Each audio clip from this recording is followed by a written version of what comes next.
I know there's other people trickling in. We're also competing with the best day all year since, the green is packed, I know, but really appreciate your being here today. This can be really, I hope, informal. It's always informal with me. Always informal with Larry. And so you're welcome to continue to grab food, grab drink. I think there's also a few seats, still a couple more seats at the table if you'd like. Oh, and take this one. This I don't need here. Yeah. Come on in and join us. And Tori, you can just direct people in. Yeah.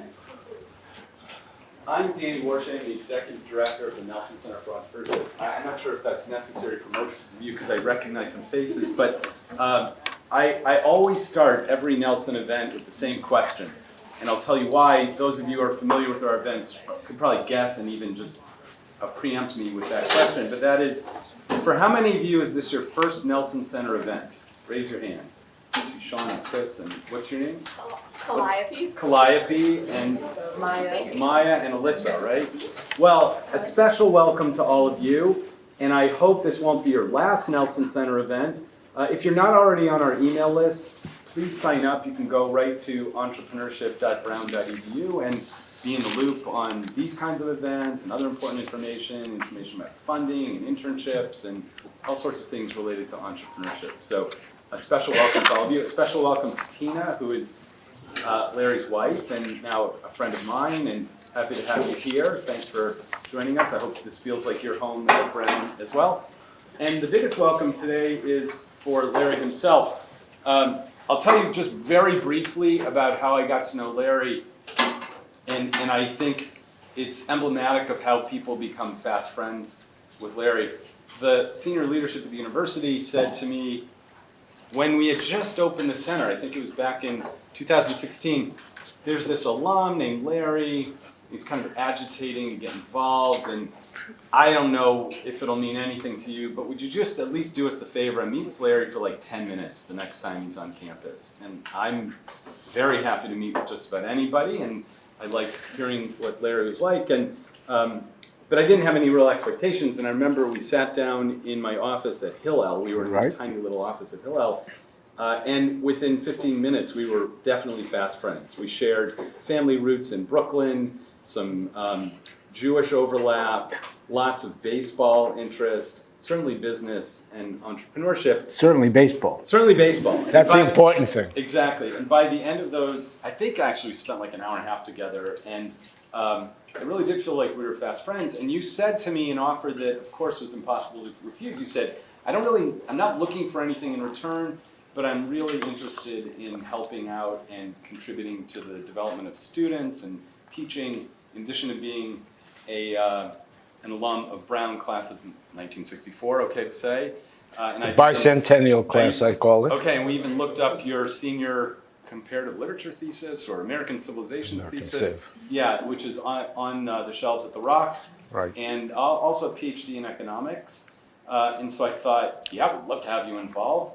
And fast forward to today, and Larry has now been instrumental in leading what we would call a GISP, but a course each semester for, I think you've done 5 of them. 5 or 6. 5 or 6, convening a small group of students focused on a really interesting and compelling topic related to the stock market usually and Wall Street, and sharing his unbelievable Rolodex of students, contacts in that world and those students.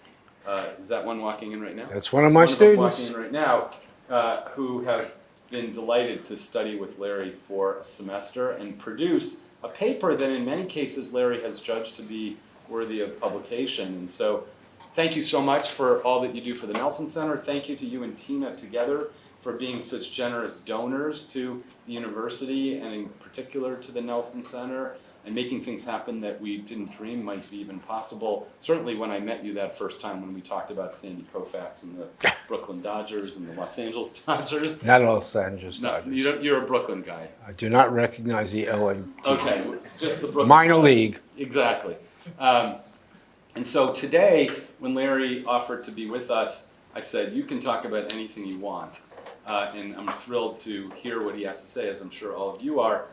The only thing I'll say is when I read the proposed title for this, I thought, this is the biggest humble brag I've ever heard in my life. Confessions of a Failed Entrepreneur, which I know you mean in certain deliberate ways that I think are useful to resonate with aspiring entrepreneurs. And we even talked about that theme right after last year I published my book.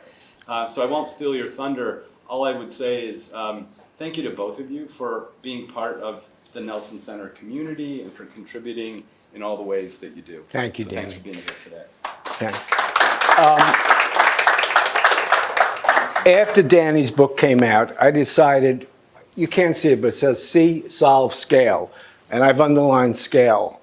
But before I start, and I did make a lot of notes, so bear with me. I'm not a lecturer. As Danny says, the course I mentor in the fall is an independent studies course. We make up our own curriculum, and then we have any number of students from 2 to 6, I think, as part of that group. But I've called this Confessions of a Failed Entrepreneur. And I'll get to that in a minute. But let me give you some trigger warning in advance. By the way, I despise trigger warnings. I mean, life is too uncertain, and you don't always get an idea of what's coming before it hits you on the side of the head. And I'm also an ardent accolade of William Shakespeare and Marshall McLuhan. The first because, well, it's Shakespeare. And the latter because when he wrote his seminal work, Understanding Media, he said, to make people understand what you're doing, you have to tell them what you're about to do, you're going to do it, and then you're going to tell them what you did, which is pretty much what Shakespeare did when he was writing for the groundlings at the Globe Theater. He used the basis of repetition to get the message through. Remember, these are basically unschooled people, yet they understood Shakespeare, which is a miracle to me. And talking about trigger warnings, could you imagine what would happen if you wrote a prologue to The Merchant of Venice? I mean, he's going to say, you may be offended in here. There's a lot of bad stuff. There's a lot of stuff that has to do with anti-Semitism. So if you don't want to hear that, leave now. Well, not too many people left, and therefore The Merchant of Venice remains one of the great, great pieces of literature of all times. That's my trigger warning. If you don't want to hear about my confession, you could leave now. I will not be offended much. Let me give you an idea of the arc of my life. My early childhood, well, let's just sum it up and say it was not very happy and not worth discussing. So let's move to my formative years, which to me was in high school. I attended James Madison High School in Brooklyn, New York. Now, this was a very, very, very big school. Public school on Bedford Avenue in Brooklyn. And in that school, not physically because we outgrew it, this was a 1930s building, were 6,000 students in that class, in the school itself. My graduating class had about 2,000 students in it. So it was large, not nurturing. By way of reference, we were not the largest school in New York. Right down the road was Erasmus Hall High School, which graduated people like Barbara Streisand, you might have heard of her. But in my school, it was not nurturing. We were all thrown together, and you had to figure out how you were going to survive. Luckily, because of great teachers and great friends, I did. And just this last year, Tina and I went to Brooklyn, where I was honored to be installed on the school's Wall of Distinction, where I joined a couple of people that you might have heard of, you know, Chuck Schumer, Bernie Sanders, Norm Coleman. By the way, they were all 3 seated senators at the same time, the only time in American history. A jurist named Ruth Bader, you know the last name, Ginsburg. A couple of artists, Carol Klein, Carole King, cousin Brucey Morrow. And Madison created more Nobel Prize winners than any other school, public school in the United States. So there was something in the water, perhaps. And in that environment, I was created. It was a large scrum of a school, but in 1960, I got dropped off literally on the campus, and here I was at Brown. I'd never been here before, didn't know anything about it. No, I did not come here before. And I'll never forget it because in my freshman year, now this is the fall of 1960, and in October, I and a couple of others trudged down the hill to what was now in front of the Sheraton Biltmore. There was a little podium put up, and a very young, good-looking senator from Massachusetts gave his final stump speech right here before getting back, going to Boston, giving a final one, and then going to Cape Cod to wait for the results. It really touches me because in 1963, on a Friday, well, it was in the fall, it was November 22nd, but it was a day on a Friday like this, very crystalline blue sky, temperatures pretty much the way it is now. And I was walking on a shop in Thayer Street, and I kept hearing these things about something happening in Dallas. So my life was bookended with the birth and death of Camelot here at Brown.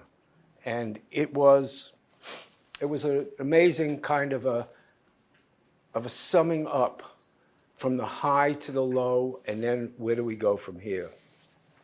Well, I went on to NYU. I got my master's and eventually got my doctorate at NYU. But I also went to work because I had student debt. I had other things to contend with. I had a family that was going to be coming along soon. This because I got married in 1964. But I was recruited from NYU's campus a year. Not to her. We'll get to you later. I was recruited by an intelligence agency in Washington, D.C., and I went there and spent one miserable time. And I don't know if it was because of what we were doing or the times that were happening there, but what happened to me there was an epiphany, which I said to myself, I will never in my life go to work in a striated environment where you cannot be free to think. And I will tell you, groupthink in a large institution, be it corporate or government, stifles the entrepreneurial spirit like nothing you can imagine. So basically, I left Washington. My then wife, my late wife, delivered our first child in Brooklyn, New York. I moved back to Brooklyn, and now I had to find something to do. I have a kid to take care of. I was 25 years old, and things were different during the Vietnam and civil rights era than they are today in a lot of ways. And I happened to meet the way it happens by pure chance, a young man named Gershon Kekst. And he was the youngest and most successful, well, he wasn't an entrepreneur. He was an executive at a very large public relations firm in New York City with offices around the country and, frankly, around the world. And after a couple of years of just working with him, he said to me in 1970, so I've been with him now for 3 years, from 68 to 70, 2 years. He said, wouldn't it be fun if we did something on our own? Yeah, I guess that's a good idea, but what do you mean by, what do you want to do? He said, well, I know what I don't want to do, but I know what we can do. And what don't we want to do? He said, we don't want to be another PR firm. And his words were, the world doesn't need another public relations firm. Okay, so what are you going to do? He said, well, why don't we call ourselves Corporate Communications Council? Well, that's a very nice name, but what does it mean? He said, I have no idea, but nobody else will either. And that was the key. He said, let's just call ourselves that because nobody else has. Okay, let's do that. And the first crisis we had was when we got a call from the then New York Telephone Company. They want to put us in the yellow pages, because that's the way, we didn't have Google, that's the way you check things. You read white pages or the yellow pages. So they said, what category did you go in? Management consulting? Fine, you're a management consulting firm. That's the way it started. And we were doing very well. We were getting business. We were getting a lot of new business from lawyers and bankers who said, these are two bright young guys, and let's see what they can do. And this was in 1971. We had a very nice client base. And then came what I call the magic year, which was 1975. For anybody who's just interested in business history, two things happened there. The first thing, which was really a mind blower, was that a company backed by Kuwaiti money made a hostile tender offer against a company called Stern Dent. Stern came from the original basis of the company, which is the Stern Metals Company. Basically, they were gold processors. The dental came from, they made dental equipment, and they thought that was going to be their future. Now, 1975, we really had some inflation in that year, more so than we're talking about now. Stern Dent was sitting literally on a gold mine in their offices in New Rochelle. They processed the gold for your teeth. That's what they used in those days. But they put the accounting on it at the basis in which it was purchased. So it's a very low base. Yet gold, in a period of inflation and uncertainty, we were also facing an oil boycott, as you remember, the Arab boycott. Gold skyrocketed, but it was carried at the books on this level. The occasion for sin. Somebody could take over the company and sell the gold at the then market and get everything else for nothing. So one of the most brilliant attorneys in the history of takeover law is a guy named Joe Flom. He started a firm called Skadden, Slate, Mayer, and Flom. Joe came up with this idea. He said, let's use publicity to form a front against the Kuwaitis. Remember, the Kuwaitis just packed money here. And we will make them back down because they will back down. Well, Joe, how are we going to do that? He says, it's very simple. Everybody knows that all dentists are Jewish. Right? It's written. All dentists are Jewish. We will say that Jewish dentists will not buy Stern Dent product if there's Arab money behind it. Joe, that's crazy. He said, yeah, but it'll work. And that's why Joe was the legend he was. It worked. A lot of publicity came up. People were writing about the Jewish dentist defense. And sure enough, the Kuwaitis pulled their money out and a deal created. But this was the start of the use of public media before social media, so you only cared about the Wall Street Journal and the New York Times. That was it. Maybe Bloomberg on a terminal, but that was it. And the Jewish dentist defense that was invented by Joe Flom and executed by Gershon and Larry is still taught in law school today from 1975. The second major event, which was really incredible, was May Day. Anybody? And he said, you should know May Day. We talked about it. May Day. May Day is the first day of May, which is historic because it's Tina's birthday. But in the United States, it also meant that was the day that fixed rates on commissions that you would pay to a broker stopped. And it was placed by negotiated rates. So if I'm a big buyer of stock, if I'm Fidelity, and if I go to Professor Hazeltine and say, I'd like to buy 100 shares of IBM, he would say, terrific, here's your commission, because it was fixed in. And then he would say to Danny, who was doing his research, he would say, do the research because it's covered in the fee that I gave you, and you're going to get the research for free. Well, not quite. That's the way it worked until May Day of 1975. Now I'm Fidelity. And I go and I say, I want to buy 100 shares of IBM. And he's going to say, well, this is your commission. I would say, not so fast. We're going to negotiate the commission. Well, what do you mean? I said, we're going to, if you can't execute, I'm going to go here and I'm going to go to Prudential. And they're going to execute it for less than you're paying me.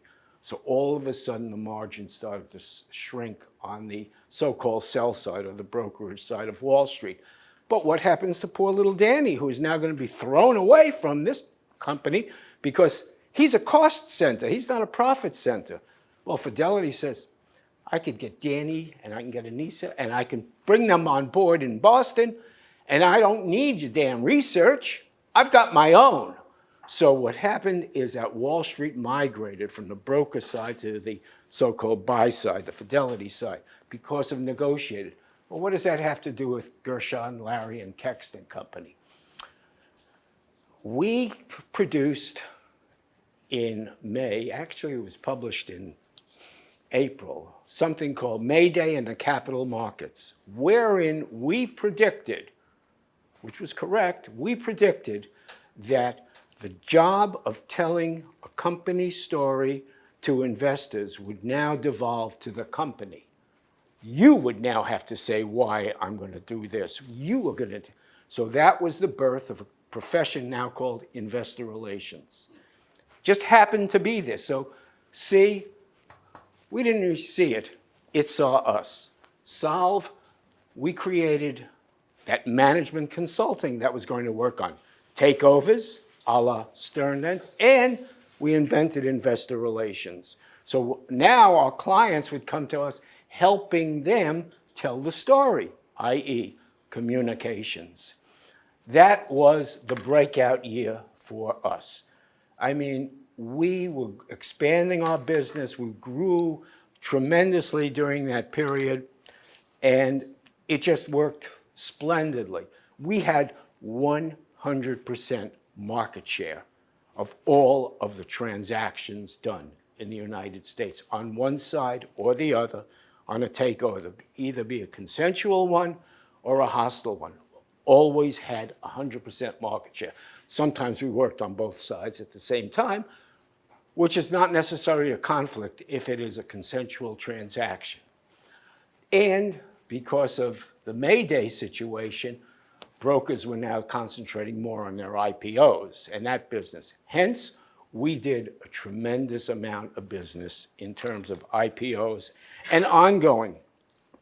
I remember that one of our clients came to Joe Flom because Joe would also charge a retainer, very large retainer, for doing nothing, just to say that Rand and Company is a client of Skadden Arps, and he'd pay a retainer just in case lightning should happen and somebody's going to make a hostile bid for it. And they would go in and say to Joe, Joe, what's my best defense against a hostile bid? He said, get your stock price up. Typical Flom answer. I mean, how do I do that? And then he would say, hire Kekst. And that was it. And then we would meet with the clients, and we had many clients in common with Skadden Arps in those days. And they hired us, and we worked on their investor relations, and we tried very hard to do exactly what Joe said. If the stock price is high, it's almost prohibitive to get anybody to make a run at you. So I'm going to move quickly because that's the way I like to do anything. Okay. The 1970s through pretty much the next 20 years was also known as the junk bond era. We all got that one right. Michael Milken of Drexel Burnham Lambert was out in LA, actually Beverly Hills. He had his desk, and he would create these pieces of paper which were called junk bonds because they had a very high coupon, but behind them the risk was great. But that became the medium of choice for all of the corporate raiders, be it Boone Pickens or Ronald Perlman or Carl Icahn, or anybody else, Oscar Wyatt, who wanted to make a hostile deal. You go to Drexel Burnham, they would stratify and give you layers of funds. First call, second call. And these were either companies that were really subpar prime in a lot of ways and couldn't get the same rates from commercial banks like JP Morgan or Bank of America. They went to Drexel Burnham and junk bonds were floated, junk bonds went on. It also created a lot of industries because entrepreneurial businesses, especially those in Silicon Valley, couldn't go to the bank to get financing, and Wall Street was saying it's too risky. We can't finance you. Michael Milken's bonds, his junk bonds, created Hollywood, as we know it today in terms of content, created the cable TV industry, created a lot of things. And also, he would call fallen angels. These were great American companies that came upon hard times that needed a restructuring but didn't have the capital to do it. So he had fallen angels and he had IPs and he had his takeover business. He was just, it was churning money like crazy, and it became famous and then infamous for a lot of things that Milken did. But I will tell you right now, and I'm not a particular fan of Michael Milken, I respect what he did. He did create an industry. He created capital at a time when capital was hard to come by. And a lot of things that we have today and share in today came out of that. Now, the bad things are something else. Don't do any insider trading. And as Anissa will tell you, don't ever chase yield. That's my other thing I say. Here's where we got fat and happy. Doing all this business in the hostile takeover and even the consensual world, doing a ton of business there. We're growing like crazy. Scale. Here's my confession. And where was Danny when I needed him? Came the aughts. Obviously, we were not going to have 100% market share. What we had was still by far the largest market share in the takeover business in the country and frankly in the world. But it also attracted competition.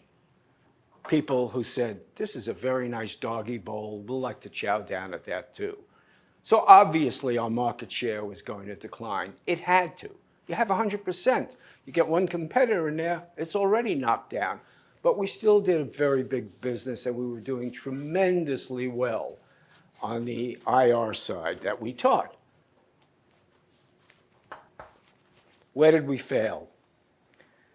Well, in two areas. Number one, Gershon was born not too far from here in Salem, Massachusetts, the son of an itinerant Hebrew school teacher, basically above or close to the poverty line. So he was completely risk averse. He would not want to do anything that was going to risk anything. I recall very well that even the thought when we expanded our footprint at 437 Madison Avenue, we ran out of space on one floor. So the landlord said, you're a great tenant. I'll give you 2 floors and I'll make an internal staircase. Very nice. And Gershon said, we can't do it. Why can't we do it? I want to walk around and see the people. I don't want to go to another floor. It's too far. Clearly, if it was too far to go to one floor from the other, the thought of expanding and scaling our brand that we had built to other places was not going to work. But Gershon was also coming down with traces, the first signs of Parkinson's. So I became the effective CEO, I would say, in the early 2000s. He was starting to decline. His cognitive abilities were starting to be a little shaky, no pun intended. But I said to the leadership of the firm, we have to expand. If we don't expand, we see that competition is coming in correctly, so they're expanding. They're coming in and opening an office here. Manhattan was no longer the center of the financial universe. We were seeing competition out of London. We were seeing competition out of Tokyo as the world became more globalized. And we saw a lot of competition growing up in this place called Silicon Valley. We didn't have an in to where it was happening. I'm going to leave Washington, D.C. out of the equation because that's a strange duck no matter how you cut it, especially in business. We didn't have the ability to go there. So after a very, very long, hard slog, I finally convinced Gershon we have to have an outlet someplace. We're too late to get into London. I mean, Alan Parker in Brunswick has gotten that market wrapped up. LA is a wasteland. That's all, PR that goes for the movies and everything like that. Very little financial, very little governance. We're not going to LA. It's Silicon Valley. We hired a person, a young lady who had come out of one of the major tech companies there. We tried to get into Wilson Sonsini, which was the biggest law firm out in the Valley. Virtually did every deal that you can imagine, IPO and every kind of merger and acquisition. It was the Valley's Skadden Arps, and Larry Sonsini was that firm's Joe Flom. But we were late at the game. So he finally agreed with me and other members of the board that we'll go out to the West Coast. We got a lovely office at the Bank of America building on Montgomery Street in San Francisco. We took one of our younger partners, and she said she wanted to move out there, which she did. We took a younger associate. He wanted to, without children, just married. He wanted to move out there, what they did. And the senior partners, our family, was growing up in the West Coast, so he decided to commute once a month, and he would stay for a week out in the West Coast to build a business. We were going there. We were losing money because we had overhead now, and we weren't generating the business. We were late at the game. And Danny, I think that the fear of failure, the fear of the poverty that he went through, he couldn't believe, he'd say, pinch me, are we really this successful? We couldn't do it. So scaling, we failed. We had to close down the office 2 years later. We took some kind of a loss on the investment. But from day one, I can tell you, the passion and the heart was not there. If you took Gershon from our offices at 437 Madison Avenue, even when he was ambulatory, and drew a line from the areas he would visit. He wanted to be in his office. He was having more trouble at this time. He wanted to be with 5 minutes from the Four Seasons restaurant in the Seagram building. He had his own table there every single day he went there. He would sit up outside and look down, and of course Julian would come, "Oh, Mr. Kekst, your regular salad was here." He ate the same thing every day. It was boring. He once said to me, "You never go to lunch with me?" I said, "No, because it's boring." He said, "Well, what do you do?" I said, "Well, I work out every day at probably the City Athletic Club at that time." And he said, "What do you do for lunch?" I said, "Well, talk about boring. I have a scoop of tuna fish either on toasted rye or on a bed of salad." That was it. So he said, "And you call me boring?" Yeah, well, he was right. Washington was, okay, let's go to the end game here. By 2006-ish, Gershon's Parkinson's was becoming more and more obvious. And his cognitive deterioration was becoming more and more obvious as well. So we sat down and I said to him, "What do you want to do? What's our next act going to be?" He said, well, he didn't use words like monetize the brand or monetize the asset. He said, "I think we have to consider selling the business." Okay, let's go through a process of thinking about selling the business. Remember, this is entrepreneurial, but with a brand. Now we were known nationally, internationally.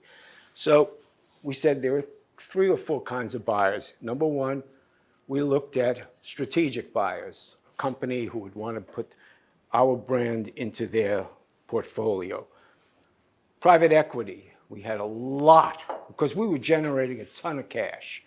When our overhead was fixed, our margins were usurious, we were generating a lot of cash. So we're prime for a private equity buyer. Or we could do a management buyout, whereby we would structure a loan to the younger partners and associates, and they would buy all the stock up. But that would be for them a commitment that, quite frankly, I don't think they had. That was too risk. So we settled down to the two most likely things: private equity and strategic buyer. At that time, we were representing the two largest global public relations firms in the world. One was Publicis of France, the other was WPP of the United Kingdom, Sir Martin Sorrell and Maurice Levy. Both were our clients. Both were lusting after our business. Say, anytime you want to sell, we're here to buy. Okay. We looked at private equity. They wanted to buy it, but they wanted to buy the founders' shares because they were the voting shares. They wanted to buy the founders' shares. Everybody would get the same price, but the founders' shares would get a little better price because they were voting shares. And to Gershon's credit, and probably to mine, we said, that's not the way it works. Everybody's treated equally. If you're buying all of the shares, they're going to be at the same price. So we negotiated for about a year, and we finally decided that culturally we believed linking up with Publicis made more sense than WPP. WPP owned a big name like Hill & Knowlton. Publicis had a couple of firms, none of which were really great. So we were going to be the gem in the crown of Maurice Levy at Publicis. And we decided to sell. And in fact, here some ancient history for you. We sold our business for cash on July 1, 2008. What happened next month? The world came to an end as we knew it. First came the failures in August, then came Lehman Brothers, and we're out of here. We had our cash. We became part of Publicis. The one thing that we couldn't do is because the business, and we were close to a depression, and they call it the Great Recession, whatever they're going to call it. It was a depression. Obviously, our business slowed down. Everybody just hunkered down like crazy. And when we structured our deal, we had an upfront payout for 75% of the asset. The remaining 25% in cash was going to be geared to earn-out provisions that we could make. We were never going to make it. Our business started to slump too. Our margins held up, but our revenue base slowed down because people, they were not even thinking about doing investor relations, because no matter what you did, you watch the market going down 1,000 points a day, 700 points a day. And here's my second major epiphany. At that time, Danny, I don't know if you know, maybe you do, while I was CEO of my firm and running the business, I also decided to teach at NYU Stern. I did not get my doctorate at NYU. I got it from the School of General Studies, Graduate School of Arts and Science. But I would be at my desk from 7:30 in the morning till, I would say, 5:30 at night. Walk 2 blocks over to the Lexington Avenue subway, take the subway down to Astor Place in Greenwich Village, get out, stop off at my favorite bar. They knew me by that time. Took a martini and then walked over to the Stern building. Now, that's important for 2 reasons. Number one, getting off the subway, I was depressed as hell. All day long, all of my clients were telling me the world's coming to an end. So by the time I got off the subway, before I had my martini, I was convinced the world's coming to an end. The class at NYU, twice a week, went from 6 to 9. We would, remember, this is a graduate school, But virtually everybody at NYU was working during the day. So the graduate school was in the evening at NYU. Not like Columbia, where you could take it during the day. At NYU, it was really the blue-collar place. So we went down there, pretty good school, by the way. So we go down there, and by the time the class was over, I would go from 6 to 7, 7:10. We'd have a dinner break. They'd sit around, they'd eat the way we do. Then we'd end up 8:30, 9 o'clock.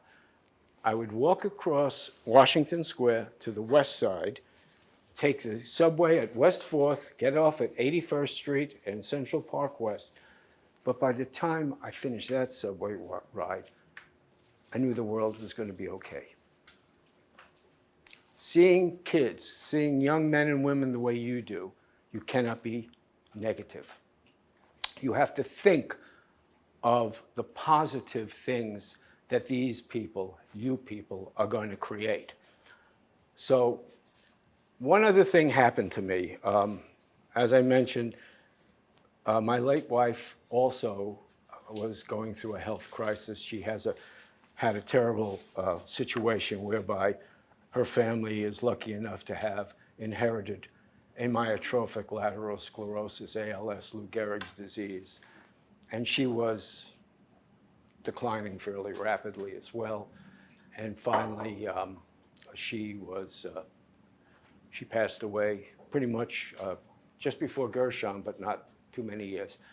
I had met Tina years ago. She served on the board with me, and circumstances happened, and we got together, and we're still together, which is good from my perspective as well. So here is the other part of my confession. You saw my failure. Oh yeah, the other thing about Publicis was now I could finally scale. I now had other people's money. I said that we could do a great deal with our brand if we could be on a larger picture to do, larger canvas. I said we have to paint on a larger canvas. Here comes Publicis and says, what would you like? We're global. What would you like? Well, we would like an office in London. Done. How about the Middle East? Okay. How about the Far East? Okay. How about Washington? We're having trouble in Washington. Everybody's having trouble in Washington. Okay. So I found this place in Washington, a firm in Washington that does public affairs, which I thought was a pretty good mix while Maurice and his team were figuring out how not to dilute the Kekst brand, but expand it with whatever secret sauce we had. I found a firm in Washington, and I began the process of negotiating and seeing whether it is. I got to a price, and Maurice calls me up and says, how much are we going to pay for this? He's paying for it. I told him, it's going to be $4 or $5 million plus an earnout. Oh, okay. I'm sending you a check. He sends me a check. I'm talking to my partners, and I'm saying, something doesn't feel right about this deal. We've done enough deals to know that the things that crater a deal is we call social issues. Are we culturally a good match? And at the end of the day, I said, we're really not a good match. So I called Maurice. I said, your check is back in the mail. We're not going ahead.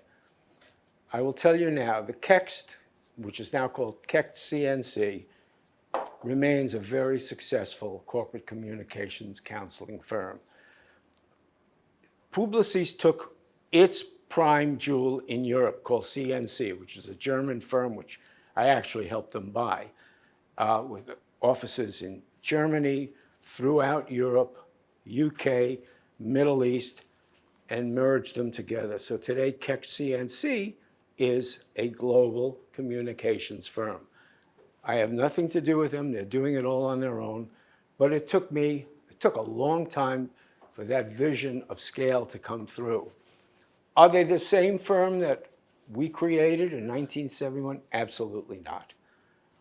But they're good, they're talented, they're hardworking, and they're involved in very, very interesting work. And I heard just from the other day that the buyout by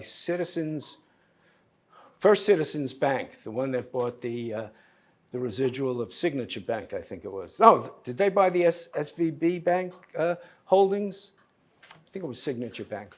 Big deal. My firm did it, my phone firm. So they're still in the game. Scaling, tough. Did I fail at it? Yeah. Do I feel badly about it looking back? No. I don't regret anything. Circumstances caused us to take different paths. Mother Nature intervened in my life personally with the loss of my wife and the loss of Gershon, and it stopped becoming fun. And then I'm leaving my building one day, and I'm now teaching at NYU, and this roly-poly young man, older man, comes over to me. I need a demonstration. Uh-oh. This roly-poly young guy comes over to me in the lobby of 437. Larry, how good to see you. They go, the Gregorian pinch. Oh, I know this. Vartan Gregorian, and you have a Gregorian something around here because he was here. School. You have a school here. He became the head of the Carnegie Corporation of New York, which happened to be headquartered in 437 Madison Avenue. So what does Gregorian say after he pinches my face off? He says to me, you have to go and teach at Brown. But I'm still in New York. No, get out of New York. Go back, go to Providence. It's great up there. Go there. I said, what's the greatest thing of your life right now, Vartan? He says, giving money away. He said, for years as president of Brown or at the public school, New York Public Library, all I was doing was asking for money. Now I just give it away. And he did a great job. And I will tell you right now, that was one of the reasons, along with Tina, that I decamped from New York and came to New England, because the Brooklyn Dodgers are no longer in Brooklyn. So, I want to just leave you with three things. I mentioned before that I'm a devotee of Shakespeare, and somebody said to Harold Bloom, the famous scholar from Yale, why Shakespeare? And his answer was, what else is there? So I think about that. So here's a line. As you set out for Ithaca, hope your road is a long one, full of adventure and discovery. That was written by a Greek poet, C.P. Cavafy. And now from a guy that you might have heard of, it's not the critic who counts, not the man who points out how strong the man stumbles or whether the doer deeds could actually done them better. The credit belongs to the man who is actually in the arena, who at worst, if he fails, at least fails while daring greatly. Theodore Roosevelt, after he was president, and it's called The Man in the Arena. If you want to read a great speech, read that one. And finally, this one is from a doctor we all know, Theodore Geisel. Think left and think right, and think low and think hard. Oh, the things you can think up if only you try. That's your life. Go for it. Thank you.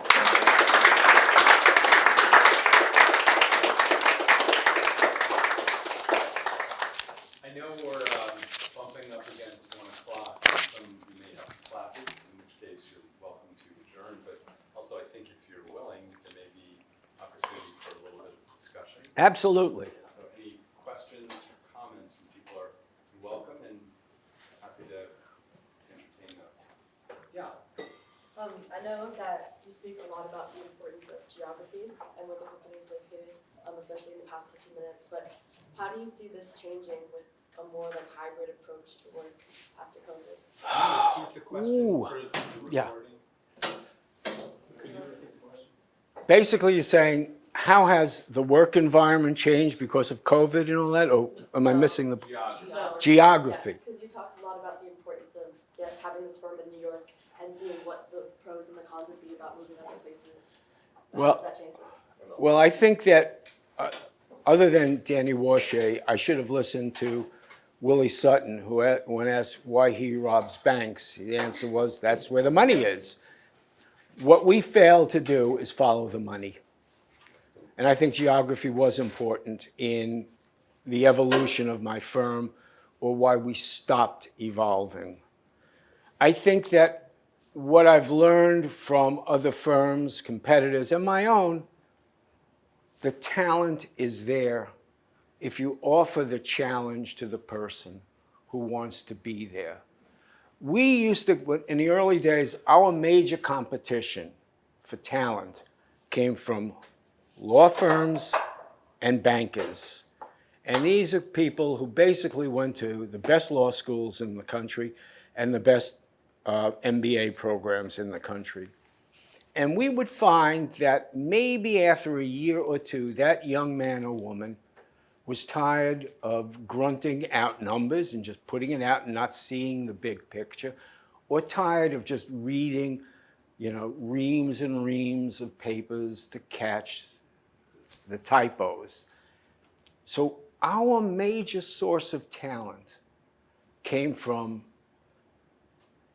what I will call dropouts from the banking and legal world, because what we offered them and our secret sauce was the challenge to get involved right away.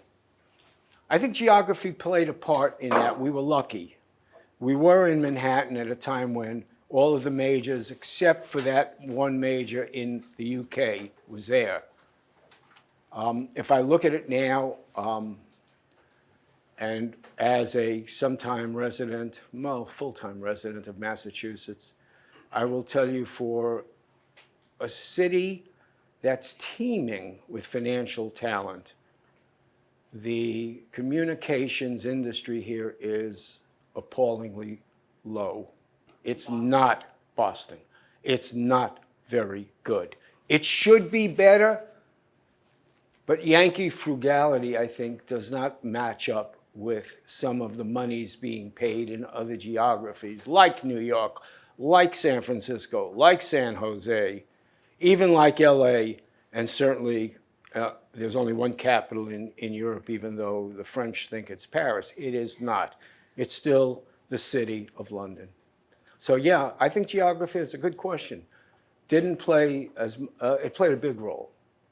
And I think right now the business that Kekst CNC is getting is global, and it's now sourced the seamless integration that took place, and I give them credit for doing that. I think if circumstances were different, we might have done it, but then again, I think that we were too risk averse to really follow through, and that's my confession on that, Danny.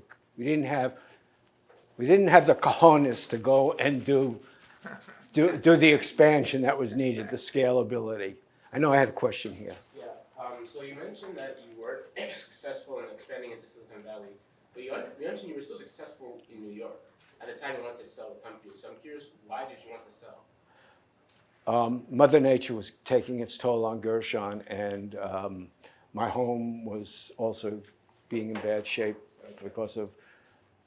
I would have stayed on for many more years. Gershon was obviously going, but as my daughter once said, Dad, you're going to retire or stop doing this when it stopped becoming fun. I couldn't wait to get into the office. I loved it. You couldn't hold me back. I hated Fridays. It was the end of the week. But I loved. We worked 6 days a week. We were always involved on a Sunday because we created what's now called, if you ever watch CNBC, Merger Monday. You would announce a deal on a Sunday and it would trade on the whatever markets on a Monday. Merger Monday is what David Faber called it. We invented that. We invented Merger Monday because we wanted to be able to spin our messages out for the deal before the markets could react to it. So it was important for us. But when Gershon got ill and I walked into the office and I saw his empty office, it wasn't fun anymore. So I married Tina and we're both into fun. I hope. Calliope. Had you not sold your company when you did, do you envision that you would have started taking more risks with it, or do you think you would have remained very risk averse? That's a great question. I don't think that the next generation wanted to take a risk. They were not and are not entrepreneurs. We, the first generation who tried this thing, Gershon, Larry, Jim, Robert, Jeffrey, the late Andy, we believed in taking risks. Now, Gershon was the most opposed to anything risky. He was 10 years older than I am. But my peer group were all of the same age. We would have gone further. I mean, Calliope, it was a struggle to have him let us open an office in San Francisco. I mean, it was just not worth it after a while when I had to keep on defending it. This is costly. And we also had an accountant who really did count every bean. And Gershon would say, Mel, what do you think about this? Oh, it's a terrible idea. It's a terrible idea. So it was just a bridge too far. And it's good to see that they've been able to do it now. Did I think the next generation wanted that risk? No. I don't know that, but I don't think it. I think, Arnell, maybe you can have the last question, and then the only other thing I'll say, because I want to make sure a couple of people who may leave hear it, is you were in the GISP with Larry. I don't want to put you on the spot, but maybe you could be a resource if others who will still be at Brown next year and in years coming beyond are interested. I hope Larry's interested in doing more of these. And I am. Speak to a former student and also approach Larry either right after this or through the Nelson Center, and we'll be happy to connect you. So you said that he was risk averse, but at the same time, Danny likes to use the word chutzpah. Yeah. The Jewish dentist defense. That took incredible openness to risk and chance. Wouldn't you say? That's the first part of it. But, so then, I was curious, was that a one-off or were there other things like that? And how does that translate for today's entrepreneurs? That is a great question. I'll answer it in two things. Number one, we had great creativity in our shop. I mean, we would come up with ideas that would just, you'd say, what the hell are you thinking? Well, that's the hell that we were thinking.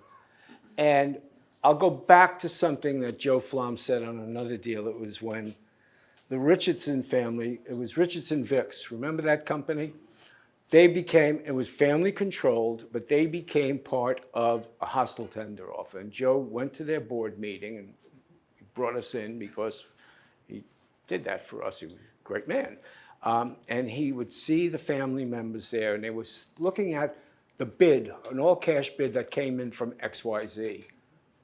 And Joe said very clearly, you're not going to take it. And they're counting all this. What do you mean we're not going to take it? He said, stick with me. I'll get you a better deal. He didn't have a better deal, but he got P&G to give him a better deal, and he made a lot more money going to P&G. So part of it had to do with being lucky and being there at the time. The second part. Simply, how does that translate? That creativity, the risk, because it wasn't. You just took the gamble to make the statement, and that has to. I just want to be connecting any dots with today's environment. I don't see that much creativity in today's environment. We are also blessed not only with some of the most brilliant attorneys who were inventing the game. Joe Flom, Marty Lipton, Fleischer, Art Fleischer. They were different firms inventing the game, and you also had some of the most creative takeover bankers in the world. You had Bruce Wasserstein, Joe Perella, Bob Greenhill, Joe Fogg. Tina must know them all. Your friend Levy. These guys would get into the room with the company, the CEOs and the board, and were not afraid to do it. I find that, I don't know if it's generational, the creativity that I'm seeing on deals today, I don't see it the same thing. Maybe I'm being a little harsh on it because I'm not playing in it anymore. But I saw the creativity come down.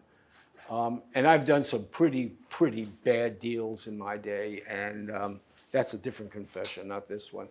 But I think you're right. I don't see, that's why I don't see a secret sauce anymore.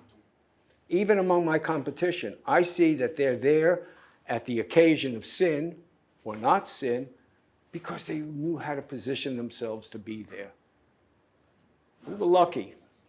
But wouldn't you also say that in the business that you transacted in, both of you were pretty willing to take a flyer on doing different things, but when it came to the actual structure of the business of opening a new shop or acquiring a company in DC, that was where the risk aversion was, in breaking up like the company that had been so.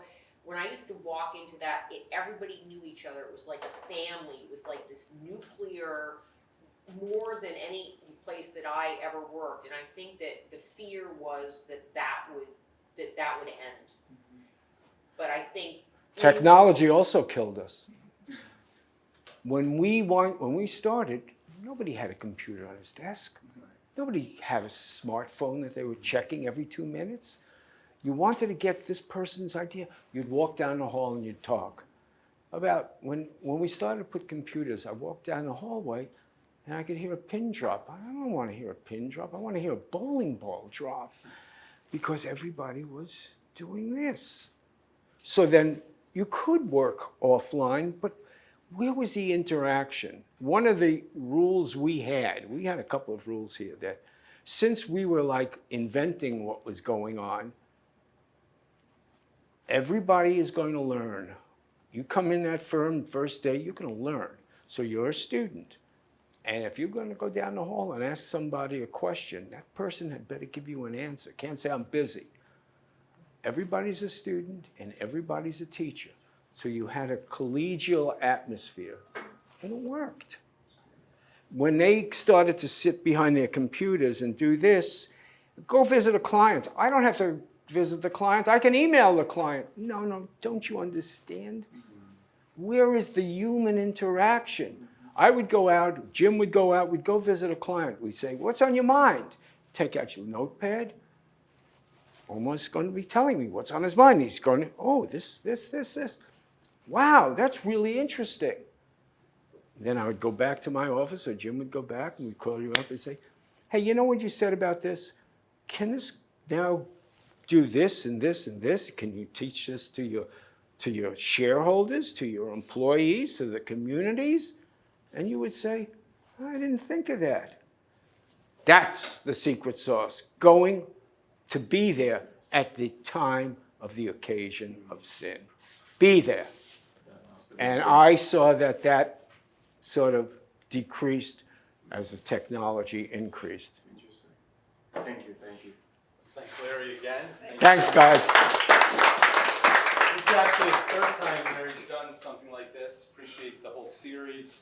First was on corporate governance, which sounded really boring, and it turned out to be really interesting and enthusiastic the way you always do it. The second one I think was on Sexism in the Valley. Sexism in the Valley, right, which sounded really not boring, and it turned out not to be boring at all, of course. And then the third one, this one, which I do think, as you can tell, is laced with a bit of humble brag. But I think still a really good lesson for entrepreneurs to realize that there can be both success and failure wrapped into the same entrepreneur and also the same venture. So thank you for being here. You're very Thank welcome. You both, Thanks. You and Tina for, as I say, your support of the center. And I would say you get a sample of what you get in the gifts that Larry sponsors. So I have a feeling you might have some additional interest moving forward. And usually it's one group passes on the word to the next cohort, but maybe we'll interrupt that with some others who are interested here. I will tell you as an ad for myself and for next semester, hopefully in the fall, I think that I've been toying with a subject, and I mentioned it to Danny and David Weil a while ago. And we did 2 papers on ESG. But what's really starting to come is the inflection between business, corporate social responsibility, and politics. You don't have to go much further than Disney and Florida, or Walgreens and Texas, to see in a divided country how companies are handling social aspects. And one of the things that 2 of my classes did here at Brown over the years was to see whether or not the Friedman doctrine that a corporation exists only to maximize profits for its investors has changed with the generational shift, your generation. Would you be willing to forego some of the returns on your investment if you knew the company was spending more money on climate control or something of a social nature? Would you boycott a Walgreens because of its stance on the pill, which is going to go to the Supreme Court in any case, a decision on that one? Would you understand where Disney is coming from on its debate with Ron DeSantis?